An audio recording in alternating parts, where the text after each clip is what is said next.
In the quiet suburban town of Westbridge, Luca Romano had always been considered a success story. At 37, he owned a thriving construction company, lived in a custom-built home on the edge of town, and was known for his generosity. After a bitter divorce 2 years earlier, friends said Luca seemed cautious about dating. That changed when he met Isabella Costa. Isabella was 29, vibrant, charming, and magnetic. She worked as a waitress at a popular lounge downtown where Luca had been a regular. Their relationship escalated quickly. Within 3 months, Isabella had moved into Luca's house. Friends noticed changes. Luca became more isolated, spending less time with old friends and business associates. Isabella, on the other hand, seemed to thrive. She stopped working, explaining she was focusing on building a future with Luca. Behind closed doors, tension simmered. Isabella had expensive tastes, designer bags, luxury spa treatments, and weekend trips, and Luca footed the bills. Financial strain crept into Luca's otherwise careful life. When he tried to set boundaries, Isabella would withdraw emotionally, accuse him of not loving her, or threaten to leave. For Luca, who feared another heartbreak, the idea of losing Isabella seemed unbearable. In early December, after Isabella pushed for an engagement ring she had chosen herself, a $15,000 piece, Luca confided in his closest friend, Marco Bianchi. He admitted he was starting to feel trapped. Marco encouraged him to slow things down, suggesting Isabella's motives might not be as pure as they seemed. Luca intended to have a serious conversation with Isabella about money and expectations after the holidays. He never made it that far. On the night of December 22, 2023, paramedics were called to Luca's house. He was found unconscious on the living room floor with a gunshot wound to the head. Alive, but barely. Isabella, tearful and frantic, told the first responders that Luca had been cleaning his handgun when it accidentally discharged. Yet something about the scene and her behavior immediately raised suspicion. The investigation was just beginning. At Westbridge Regional Hospital, Luca underwent emergency surgery. The bullet had fractured his skull but, remarkably, missed vital brain structures by millimeters. Doctors stabilized him, placing him in a medically induced coma to reduce brain swelling. Whether he would wake up or what his cognitive abilities would be if he did remained uncertain. Meanwhile, detectives from the Westbridge Police Department, led by Detective Sofia Marquez, secured Luca's house as a crime scene. From the start, the evidence didn't align with an accident. The gun, a Glock 19, was found several feet away from where Luca had fallen, an unusual distance for an accidental discharge. Blood spatter patterns suggested Luca had been seated when the shot occurred, not handling the weapon. In addition, the handgun safety mechanism was engaged, meaning it would have taken deliberate action to fire. Isabella was interviewed informally at the hospital. She repeated her story. Luca had been cleaning the gun, had been drinking earlier, and it just went off. Her voice cracked, and she dabbed at her eyes with tissues. But Detective Marquez noticed her effect seemed oddly rehearsed. When pressed on details such as where Luca had been sitting or how exactly the gun had discharged, Isabella's answers became vague and inconsistent. Further, hospital staff overheard Isabella making urgent phone calls while pacing the lobby. One nurse reported hearing Isabella say, "He better not wake up and start talking." The statement was passed along to Detective Marquez, who quietly requested hospital security footage of Isabella's movements that night. Detectives also began digging into Isabella's background. What they found was concerning. Isabella had a history of short-term relationships with wealthy men, several of which ended abruptly with allegations of financial exploitation, although no formal charges had ever been filed. In one case, a man filed a restraining order against her, alleging that Isabella had drained his accounts and threatened him when he confronted her. Investigators also subpoenaed Isabella's financial records. Preliminary reviews showed multiple recent large purchases, including the $15,000 engagement ring she had pressured Luca to buy, along with cash withdrawals from Luca's account that he likely had not authorized. Meanwhile, Luca's family arrived at the hospital. His younger sister, Julia Romano, made it clear to detectives that Luca had voiced doubts about his relationship with Isabella in recent weeks. According to Julia, Luca had planned to break things off after the holidays, a plan he had kept secret from Isabella. As Luca lay unconscious, unable to defend himself, the case against Isabella was quietly building. But without Luca's testimony, detectives knew it would be a difficult road to proving attempted murder. Time was critical, and Luca's survival could change everything. Detective Sofia Marquez knew time was against her. Without Luca conscious to explain what had happened, Isabella remained free despite the mounting circumstantial evidence. Still, every new detail pushed the case closer to a tipping point. Forensics processed the crime scene meticulously. Gunshot residue tests indicated no powder residue on Luca's hands, sharply contradicting Isabella's story that Luca had been handling the weapon. Furthermore, Isabella's fingerprints were found on the gun's grip, and only hers. The hospital surveillance footage added another disturbing layer. In the hours after Luca was admitted, Isabella was seen making multiple frantic phone calls in a secluded corner of the waiting area. Lip-reading experts later reviewed the footage and confirmed key phrases. "He better not wake up," and "You said it would be easy." The identity of the person on the other end of the call was still unknown. Detective Marquez's team also conducted interviews with Luca's friends and co-workers. Marco Bianchi, Luca's closest friend, testified that Luca had expressed fear of Isabella's temper when denied money. In one incident just 2 weeks earlier, Luca had canceled a trip to Mexico she had planned, and Isabella allegedly threatened to make sure he regretted it. Simultaneously, financial subpoenas revealed Isabella had been withdrawing small amounts of cash from Luca's business accounts under the guise of expenses. Over the course of 3 months, the total had ballooned to over $60,000. There were also mysterious payments to a man named Nico Alvarez, a name unfamiliar to Luca's family. As the web tightened, Isabella began showing signs of anxiety. She visited Luca's hospital room daily, always putting on a performance of tearful devotion for the nurses. But when left alone, hospital staff noted she appeared more agitated than grief-stricken, checking Luca's monitors obsessively. The prosecutors wanted more. The evidence was compelling but still circumstantial.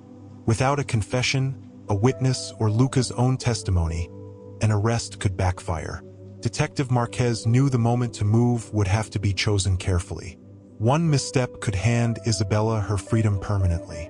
Then, 5 days after the shooting, the call came. Luca had opened his eyes. If this story has you hooked, don't forget to like, subscribe, and turn on the bell notification so you never miss what happens next. The ICU nurses reported Luca was groggy but responsive to commands. It would take time for him to regain full cognitive ability, but Luca's survival, once considered unlikely, was now undeniable. Detective Sofia Marquez raced to the hospital. But she wasn't the only one. Isabella was already there, perched at Luca's bedside, whispering in his ear. Luca's reaction was chilling. When he saw Isabella, he tried to move away from her, struggling against his restraints. His heart rate spiked alarmingly on the monitors. Luca, though unable to speak yet, had made his feelings and his fear unmistakably clear. The question now was, would he remember what happened that night? And would he be able to testify? Luca's slow journey back to consciousness was not the miraculous event Isabella had hoped for. It was a ticking bomb. Within hours of Luca waking, hospital staff noticed Isabella's behavior changed dramatically. She became more controlling, insisting on being left alone with Luca and growing aggressive when nurses tried to intervene. Hospital administrators, alerted by Detective Marquez's team, implemented a security measure. Isabella's access to Luca was restricted to supervised visits only. Furious, Isabella demanded answers, but was met with polite stonewalling. Meanwhile, Detective Marquez pursued the lead on Nico Alvarez. Preliminary searches revealed a troubling history. Alvarez had a record of fraud, small-time cons, and domestic disputes in neighboring counties. When detectives cross-referenced Isabella's social media, they found Nico appearing repeatedly in photos from a few years prior, listed as just a friend. Further digging uncovered recent text exchanges between Isabella and Nico, pulled from her cloud backup after authorities obtained a warrant. The messages were damning. They discussed getting free of Luca, making sure he can't fight back, and cryptic comments about money transfers. One text from Isabella read, "After this we'll be set for life. No way he wakes up." At the hospital, Luca's cognitive abilities were slowly improving. Though he still struggled to form words, he was able to squeeze hands for yes/no answers. Detectives arranged a supervised visit with a hospital liaison present. In a painstaking session, they asked Luca basic questions. Did someone else fire the gun? Squeeze yes. Was it an accident? Squeeze no. Though rudimentary, Luca's answers were admissible and devastating. That same evening, Detective Marquez prepared the formal arrest warrant for Isabella Costa on charges of attempted murder and aggravated assault. But the decision wasn't without risk. Luca's condition remained fragile, and prosecutors worried that Isabella's defense attorneys would argue his testimony was unreliable due to his injuries. Marquez knew they needed even more. She pushed her team to track down Nico Alvarez immediately. Across town, Nico was proving harder to find. Neighbors at his last known address reported he had suddenly left days earlier, right after the night Luca was shot. A Bolo Be on the lookout alert was issued for Nico's vehicle, a battered blue Chevy pickup. Meanwhile, Isabella seemed to sense the walls closing in. She hired an attorney, a sharp, aggressive defense lawyer named Enzo Delgado, known for dragging out cases and attacking victim credibility. Isabella's team began building the narrative that Luca had a drinking problem, that he had been suicidal, and that she was simply a helpless witness to a tragic accident. Detective Marquez wasn't surprised. She had seen cases fall apart before, but she also knew something Isabella didn't. Luca was stronger than anyone had expected, and he was beginning to remember. As the town of Westbridge buzzed with rumors, Marquez's team raced against the clock. They needed Nico. They needed Luca's full testimony, and they needed to shut down Isabella's narrative before it poisoned the case permanently. The battle was just beginning. The morning after Luca's first communication with detectives, Detective Marquez and the DA's office finalized the arrest warrant for Isabella, but executing it required precision. Isabella was volatile and unpredictable. If she sensed what was coming, she might run or destroy evidence. Detectives organized a quiet operation. They surveilled Isabella's movements through the hospital and her residence, tracking her car, noting her routines. On December 30th, shortly after Isabella left the hospital, officers made their move. She was pulled over 2 blocks from Luca's house under the pretense of a traffic violation.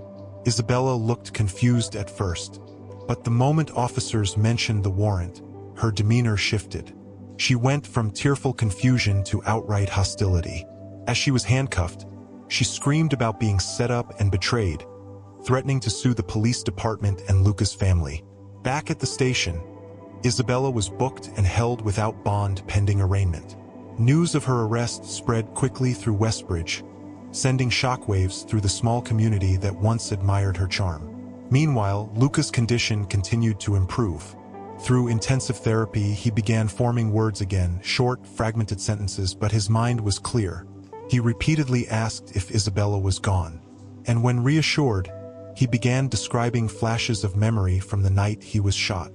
He remembered an argument, Isabella accusing him of ruining everything when he told her he wanted her to move out after the new year. He remembered turning away from her, and then the deafening crack of the gunshot. He never saw the gun in her hand. He never heard a warning.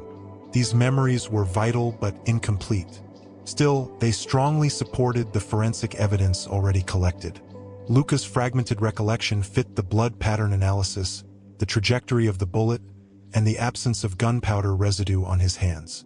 While Isabella sat in a holding cell, Detective Marquez's team finally caught a break on Nico Alvarez. His pickup was found abandoned at a rest stop 50 miles away, its plates removed. Security footage showed Nico boarding a Greyhound bus headed toward Louisiana. An interstate manhunt was launched immediately. Detectives worried Nico might have fled for good. But they also knew from Isabella's texts that Nico was impulsive and greedy. If they could bait him with the right leverage, hint at Isabella cutting a deal without him, they might flush him out. Meanwhile, Isabella's attorney filed motions to suppress the hospital footage and Luca's early communications, arguing that Luca's brain injury made him an unreliable witness. Prosecutors fought back, citing medical testimony that Luca's cognitive function was intact and improving daily. The pressure was mounting. The upcoming preliminary hearing would be crucial. If Attorney Delgado succeeded in casting doubt on Luca's memory or the investigation's integrity, the case could start to unravel. Detective Marquez prepared for a brutal legal battle. She knew Isabella wasn't just fighting for freedom. She was fighting for her survival, and she would not go down quietly. The preliminary hearing was set for January 5th. Both sides knew the stakes were enormous. If the judge dismissed key pieces of evidence, the entire case could collapse before reaching trial. In the days leading up to the hearing, Detective Marquez worked closely with Prosecutor Carmen Rizzo, crafting a tight, evidence-based presentation. They would lead with the forensic inconsistencies, the location of the gun, the blood spatter patterns, and the absence of gunpowder residue on Luca's hands. They would introduce Luca's early hand squeeze responses sparingly, not as the linchpin, but to support the physical evidence. Meanwhile, Attorney Delgado began leaking selective information to the media. Anonymous sources hinted at Luca's supposed depression, his financial troubles after the divorce, and erratic behavior in the weeks before the shooting. Photos from Luca's old social media posts, showing him drinking with friends, were quietly circulated online, painting a picture of a reckless, unstable man. It was a brutal tactic, and one Luca's family found infuriating. But Detective Marquez warned them not to respond publicly. "Let them underestimate him," she said. "We'll hit them with the facts in court." If this story has you hooked, don't forget to like, subscribe, and turn on the bell notification so you never miss what happens next. Behind the scenes, the manhunt for Nico Alvarez intensified. Tracking his financial trail, detectives found a hotel reservation made under a fake name outside Baton Rouge, Louisiana. Local authorities were dispatched immediately, but when they arrived, the room was abandoned. Only a few cigarette butts and a cheap burner phone remained. Frustrated but not defeated, Detective Sofia Marquez's team devised a new strategy. They leaked a false story to the media suggesting that Isabella was negotiating a plea deal that would place all the blame on Nico. It was a gamble, but it was designed to rattle him, to make him believe he was being set up. 2 days later, the bait worked.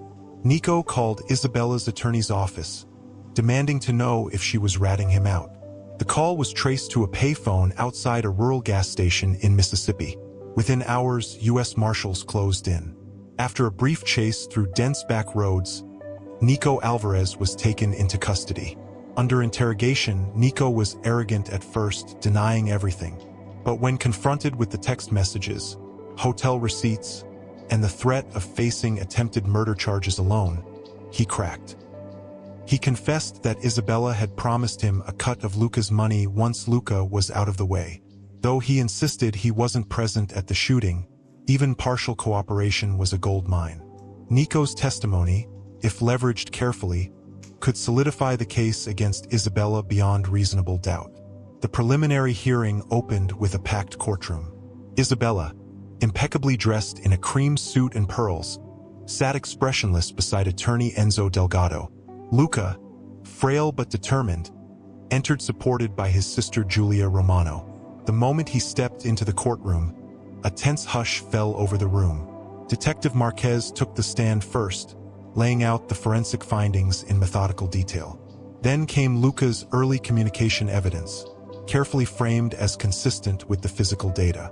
Finally, Nico's signed statement was introduced, detailing Isabella's plan to financially profit from Luca's death. Despite Delgado's aggressive cross-examinations, poking at Luca's medical condition and the supposed unreliability of Nico's word, the evidence stood strong. Judge Mateo Serrano, known for his no-nonsense demeanor, ruled that there was substantial cause to proceed to trial. Isabella's mask cracked for the first time. As she was led from the courtroom, she turned to glare at Luca, a look of pure, naked hatred. Luca didn't flinch. The battle had only just begun. Isabella's incarceration at Westbridge County Jail did not temper her manipulative instincts. It only sharpened them. From her first night behind bars, she began working angles. She charmed other inmates, identifying those who might have connections on the outside. Through coded messages during phone calls and whispered conversations passed through intermediaries, she set two goals: discredit Luca further and intimidate any witnesses willing to testify against her. Jail staff, already alerted to her history of manipulation, monitored her communications carefully. But Isabella was smart. She used seemingly innocuous language, speaking about helping friends or making things right.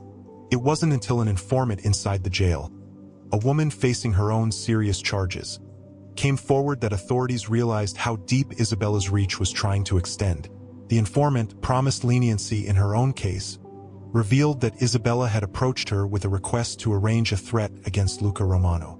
The plan was simple but chilling: a staged accident meant to scare Luca into dropping his accusations or recanting his testimony.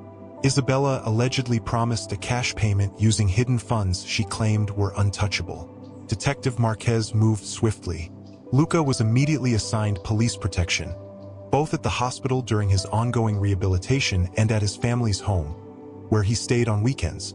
A sting operation was authorized, allowing the informant to continue interacting with Isabella under close surveillance.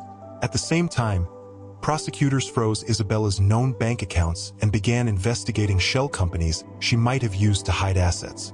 Financial experts traced a trail of small, deliberate transfers leading to a private digital currency wallet, a clear attempt to conceal money for illegal use. Inside jail, Isabella grew more desperate. Attorney Delgado continued to push a narrative of a witch hunt, claiming Luca's injuries made him an unreliable narrator and that Nico Alvarez was a self-serving liar.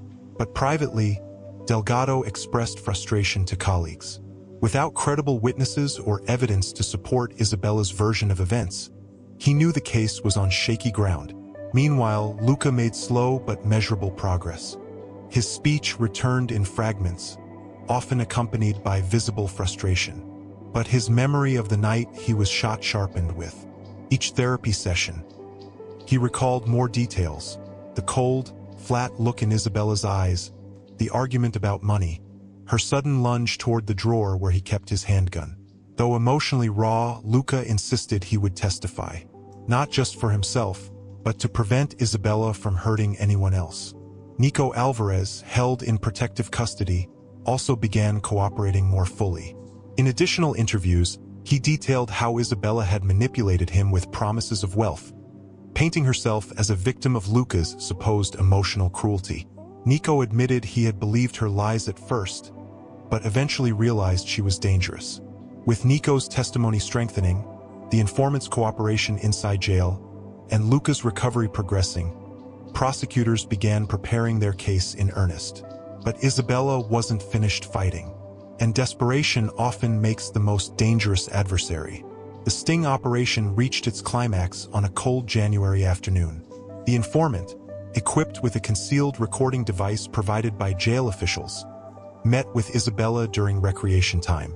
In hushed tones, Isabella outlined her plan with chilling precision. The accident would happen outside the hospital during one of Luca's rehabilitation visits. It would look like a mugging gone wrong, no trace back to her, a payout hidden through cryptocurrency accounts. The recording captured every word.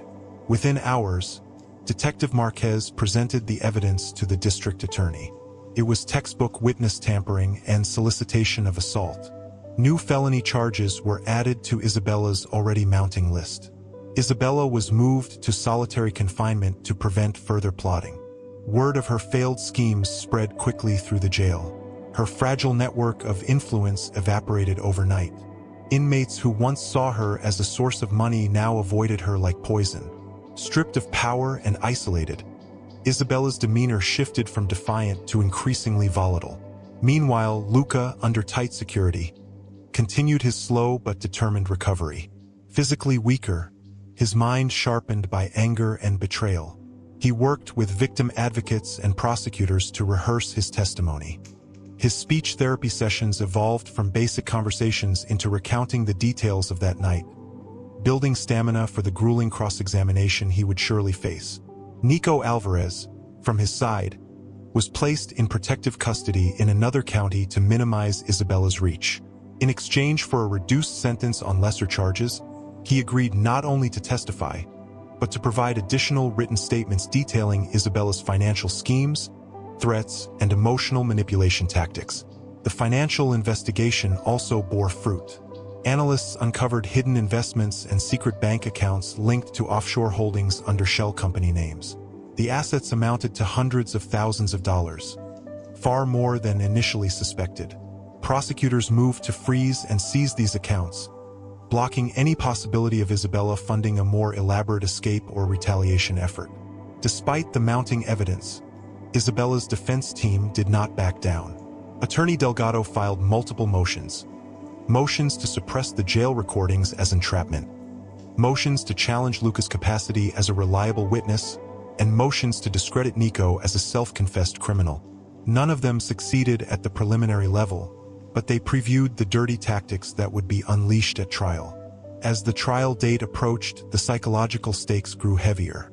Luca battled nightmares and anxiety, grappling with the prospect of facing Isabella across a courtroom. Prosecutors arranged for trauma counselors to work with him, ensuring he could endure what would undoubtedly be a brutal public confrontation. Yet Luca remained resolute. "She almost ended my life," he told Detective Marquez during one session. "She's not going to silence me now."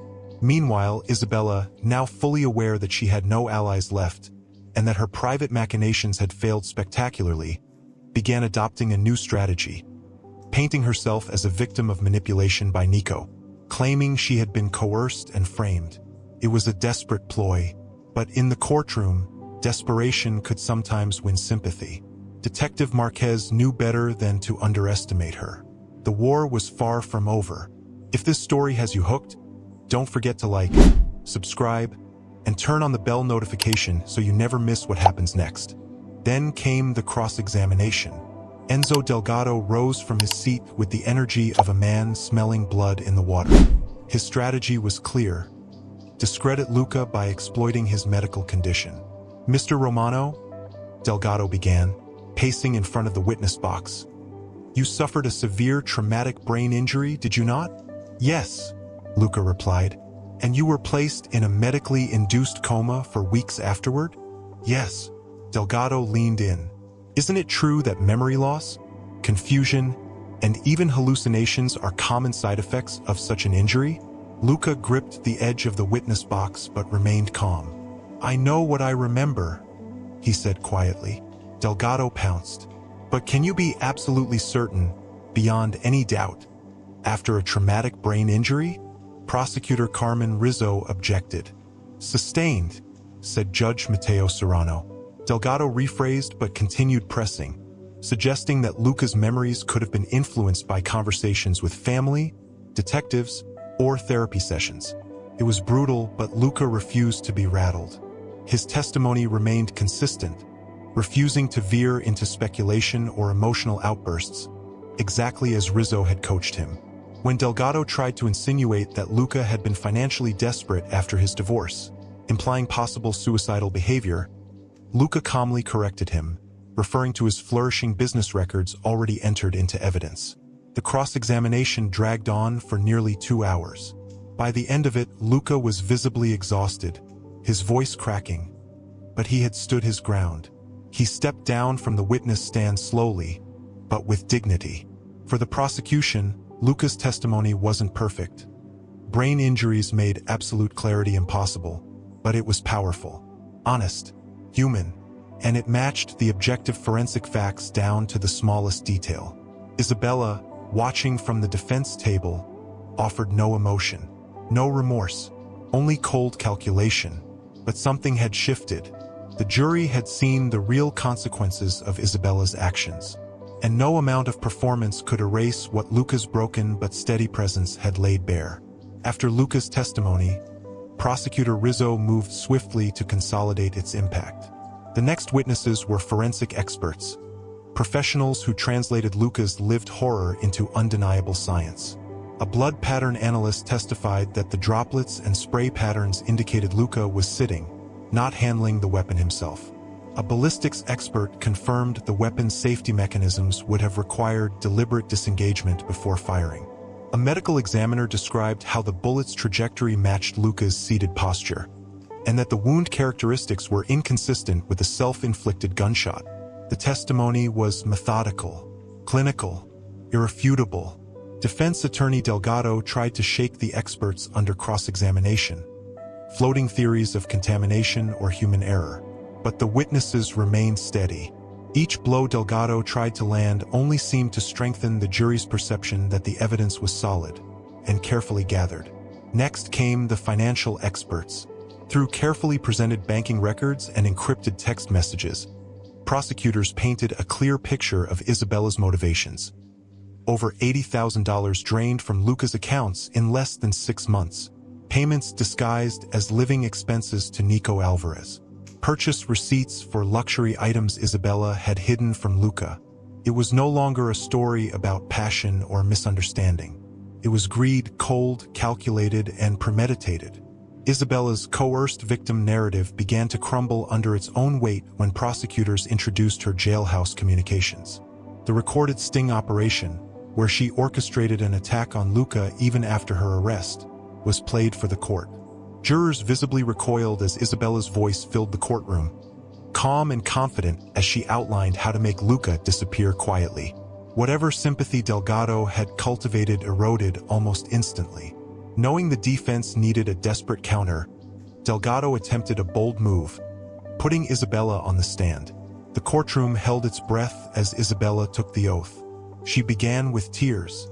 She spoke of fear, of being trapped in a toxic relationship with Luca, of Nico Alvarez's relentless pressure to extort money. She portrayed herself as naive, confused, just wanting love. For the first few minutes, it was effective. The rawness in her voice, the visible trembling hands. Some jurors shifted uncomfortably, but under Prosecutor Rizzo's cross-examination, the mask slipped. Rizzo calmly, almost kindly, asked Isabella about the discrepancies between her story and the forensic evidence. Isabella stumbled over timelines. She contradicted her own prior statements. She couldn't explain why her fingerprints were on the gun, but Luca's weren't. She faltered when asked why she never called for help after the shooting, until nearly 30 minutes had passed. Then Rizzo delivered the coup de grace, playing the recorded sting conversation again and asking Isabella if the voice arranging an attack was, in fact, hers. Isabella, pale and shaken, admitted it was. Any credibility she had painstakingly tried to build disintegrated in seconds. From the prosecution's table, Detective Marquez watched the shift ripple through the jury. Eyes hardened, sympathy vanished. Jurors now saw, not a victim, but a predator who, even after nearly killing Luca, had tried to silence him again. The trial was nearing its climax, and Isabella Costa was no longer controlling the narrative.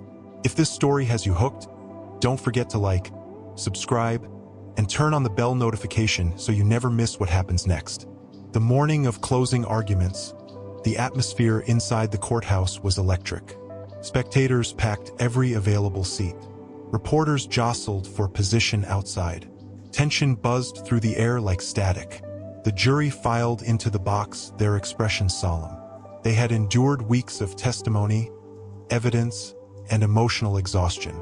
Now, it was time for the final battle, the moment when both sides would shape their last impressions. Prosecutor Carmen Rizzo rose first. Her voice was calm but forceful, her pacing deliberate, never theatrical.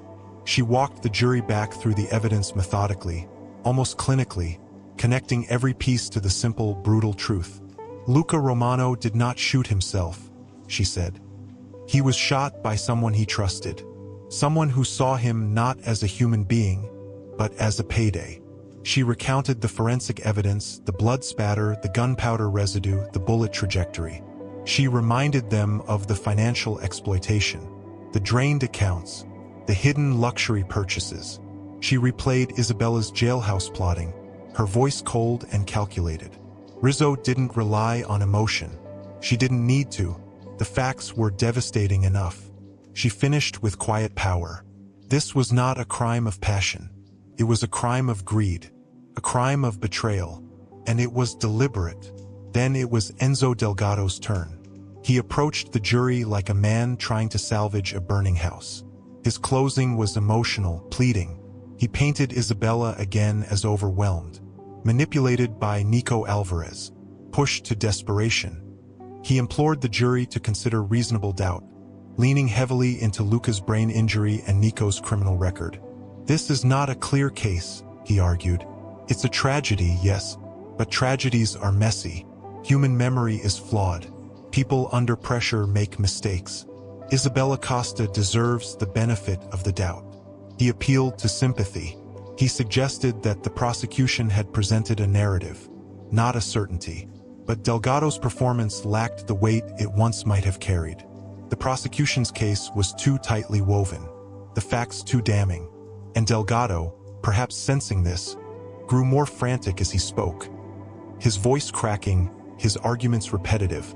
When the jury was finally given instructions by Judge Mateo Serrano, they looked tired but focused. They were told to weigh the evidence, to set aside sympathy or anger, and to render a verdict based solely on the facts. Luca, sitting stiffly in the gallery, closed his eyes and exhaled slowly as the jury retired to deliberate. Outside, the media frenzy reignited. Commentators speculated about a quick verdict. Polls of public opinion skewed heavily against Isabella. Yet inside the courthouse, no one allowed themselves to hope too soon. Juries were unpredictable. All anyone could do now was wait. Detective Sofia Marquez maintained security protocols, ensuring Luca and Nico remained protected. The prosecution team worked in quiet tension, refining possible sentencing arguments in the event of conviction. Isabella sat at the defense table, her posture rigid, her hands clasped tightly. Her carefully constructed facade of victimhood was gone. What remained was something colder, something that sent a shiver through even seasoned courtroom observers. It would now be up to 12 strangers to decide her fate, and by extension, to determine whether Luca's long fight for justice had truly been worth it. The courthouse remained unervingly still as the jury deliberated. Hours passed, then a day, then another. Inside the war room set aside for the prosecution team, the mood fluctuated between tense optimism and grim fatalism. Prosecutor Rizzo, seasoned though she was, knew the dangers of long deliberations. It could mean jurors were meticulously working through the evidence, or that one or two doubters were holding the entire process hostage. Meanwhile, Luca tried to maintain composure. Surrounded by victim advocates and under heavy police protection, he spent the days secluded in a nearby secure location. Accompanied by his sister Julia and a therapy dog the department had arranged, he refused interviews, avoided news broadcasts, and focused on surviving the endless, crushing waiting. Detective Marquez maintained vigilance. Rumors swirled online that Isabella's supporters, a small but vocal fringe, were attempting to organize protests outside the courthouse if a guilty verdict was announced. Additional officers were placed on standby. Inside her holding cell, Isabella remained eerily calm. She filed complaints about her food, her lack of television privileges, even requested beauty products. Petty grievances that seemed wildly disconnected from the reality she faced. Jail staff noted that she continued to act as though freedom was inevitable, as if the verdict could only go her way. On the third day of deliberations, word came. The jury had reached a decision. The announcement sent shock waves through the courthouse. Reporters scrambled. Victims' rights advocates arrived en masse. A wall of uniformed deputies assembled to manage security. Luca sat silently as officials briefed him on the next steps. He would not be required to speak. All he needed to do was sit in the courtroom and listen, but the weight of it was crushing. His hands trembled slightly as he buttoned his shirt, forcing himself to breathe, to move forward. The courtroom filled swiftly. The energy inside was unlike anything before, sharp, electric, dangerous. Even those who had maintained journalistic neutrality throughout the trial looked grim. Isabella was brought in under heavy guard. She wore a navy suit and a faint, unsettling smile, as if she still believed the world would contort itself to her will. The jury filed in, eyes cast downward. No smiles, no signals. Judge Serrano called for silence. He asked the foreperson if they had reached a unanimous verdict. The foreperson, a woman in her 50s with a worn but resolute expression, rose. "Yes, Your Honor." The clerk asked for the verdict on the primary charge, attempted murder. The foreperson's voice was clear, unwavering, guilty. An audible gasp rippled through the courtroom. Someone sobbed. Others simply exhaled, as if they had been holding their breath for weeks. The verdicts continued. Aggravated assault with a deadly weapon, guilty. Financial exploitation, guilty. Witness tampering and solicitation, guilty. For charges, for convictions. Luca closed his eyes and let a single tear slip down his cheek. Not from sadness, but from a release so profound, it stunned him. Isabella sat motionless as the verdicts were read. No tears, no outburst, only a slight tightening around her mouth, the only visible acknowledgement that her carefully constructed world had just collapsed. Judge Serrano thanked the jury for their service and set the sentencing hearing for 2 weeks later. Isabella was remanded immediately into high-security custody, without the possibility of bail. Outside the courthouse, reporters shouted questions. Advocates cheered. And somewhere in the chaos, a small group of Isabella's remaining supporters dispersed quietly, their signs and chants now useless. For Luca, it wasn't exactly victory. No verdict could undo the damage.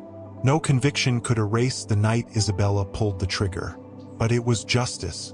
It was the first step back toward reclaiming his life.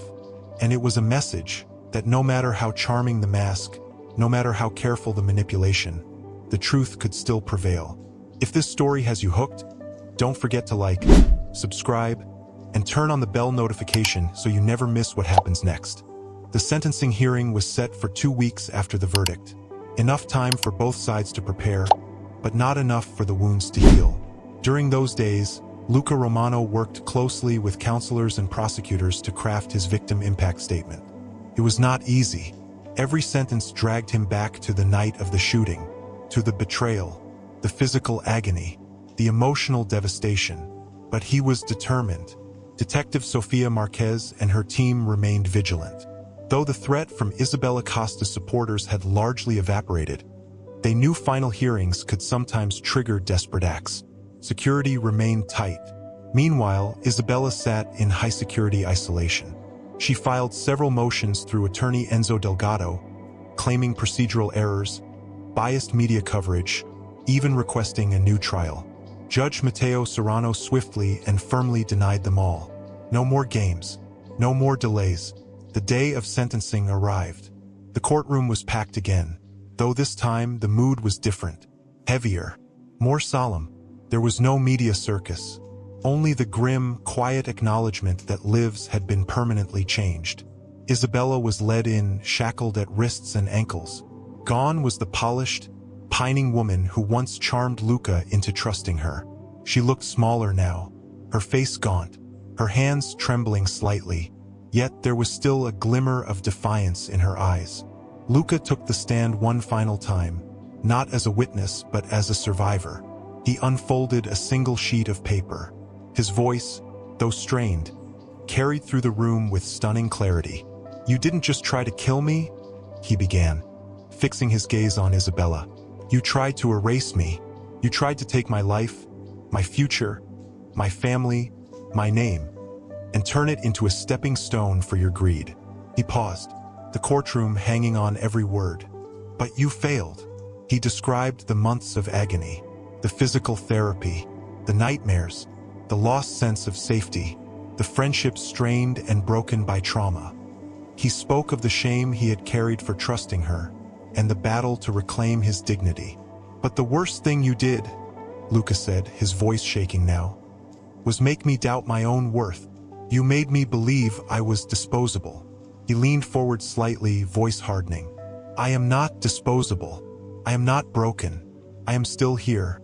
And today, I get to watch the door close on you." When he finished, the room was silent. Even Judge Serrano looked visibly moved. The prosecution recommended the maximum sentence allowable, 65 years with no possibility of parole for at least 40. They emphasized the premeditation, the greed, the utter lack of remorse, and the continued plotting, even after Isabella was in custody. Delgado tried one final time to argue for leniency, painting Isabella as mentally unstable and manipulated by external forces. It was a half-hearted effort. Even Isabella seemed to know it was futile. When given the chance to speak before sentencing, Isabella stood. She did not apologize. Instead, she murmured, almost inaudibly, "I did what I had to do." There was no remorse, no acceptance of responsibility, only a chilling, hollow justification. Judge Serrano's sentencing was swift and merciless. For the calculated and deliberate attempt to end a man's life, for the exploitation of trust, for the manipulation and intimidation of witnesses, this court sentences you to 65 years in state prison. Isabella's shoulders sagged under the weight of the words. She was led away without fanfare, disappearing behind a heavy wooden door that slammed shut with finality. For Luca, there was no cheering, no celebration, just a deep, aching exhaustion. But also, for the first time in what felt like an eternity, a small sliver of peace. It was over, or at least the worst part was, the courthouse emptied out quickly after sentencing, leaving behind only echoes and a lingering heaviness in the air. Luca stepped outside for the first time without armed escort since the trial began. The sky was gray, the air crisp, the town moving on as if the last few months hadn't cracked something vital open in its foundation. He wasn't sure what he had expected to feel. Triumph? Relief? Vindication? Instead, there was a hollow ache. A space where something had been severed. Justice had been served. Yes, but it didn't erase the scars, the nightmares, the long, brutal road still ahead. The district attorney's office provided Luca with access to victim support services, trauma counseling, financial planning advice, and private security for the immediate future, in case of retaliation from any of Isabella's former associates. While no serious threats had surfaced, authorities weren't taking chances. Public interest remained intense in the days following sentencing. Luca's name, once confined to local business circles, now appeared in national headlines. Offers for interviews flooded in, most of which he declined. He had no interest in becoming a public figure, no desire to relive his trauma for ratings. Instead, he focused on small, tangible steps forward. He sold the house where he had been shot. Too many memories seeped into the walls. Too many ghosts. He moved to a quieter part of the county, closer to his sister Julia, in a modest one-story home that felt safe, if not yet like home. His physical recovery continued. Twice-weekly therapy sessions helped rebuild strength and dexterity. Though the doctors were honest, some effects of the shooting would be permanent. The slight tremor in his left hand, the occasional flash of vertigo when he moved too quickly, a body forever marked by someone else's greed. Emotionally, the healing was harder. Trust came slow. Sleep came slower. Some nights, Luca would wake gasping, Isabella's voice echoing in his mind, though she was locked away hundreds of miles from him. Julia remained a constant presence. So did Detective Marquez, who checked in periodically, not as part of her job, but because she refused to let Luca become another forgotten statistic in a case file. At the state prison, Isabella adjusted to her new reality. Reports indicated she had already clashed with other inmates, her entitled attitude earning her few allies. She filed an initial appeal, but it was swiftly denied, the courts finding no merit to any of her claims. There were murmurs that Isabella continued to spin tales inside, claiming she had been framed, that she was misunderstood. But outside the prison walls, those narratives had no more oxygen. Her manipulation had been laid bare for all to see. In the spring, Luca stood outside his new house, planting a small tree in the front yard. A symbol, maybe, something that would grow, something that would last. When the wind stirred, he didn't flinch anymore. The journey ahead was still long, uncertain, but for the first time in what felt like forever, the road stretched forward, not backward, and he intended to walk it, scars and all. Spring rolled into summer quietly, and for the first time in years, Luca felt the rhythm of ordinary days returning. He kept things simple. Early mornings tending the small garden he planted with Julia's help. Afternoons at physical therapy. volunteering at a local animal shelter. The work was grounding, giving his hands and his mind something constructive to hold on to. The media attention faded, as all media frenzies eventually do. New headlines replaced old ones. Isabella's name disappeared from trending lists. Her face no longer flashed across TV screens. She became what she had feared most: forgotten. The state completed the official archiving of the case. Court transcripts, evidence logs, and sentencing reports were filed away. Not erased, not celebrated, but preserved as a permanent record. A case number, a chapter closed in the town's history. Detective Marquez visited Luca one last time, not as a cop, but as a friend. She handed him a copy of the final report, neatly bound, heavy in his hands. "You don't have to read it," she said. "You lived it." He placed it on a high shelf somewhere out of sight. He wasn't ready yet. Maybe he never would be. Isabella Costa remained in state custody.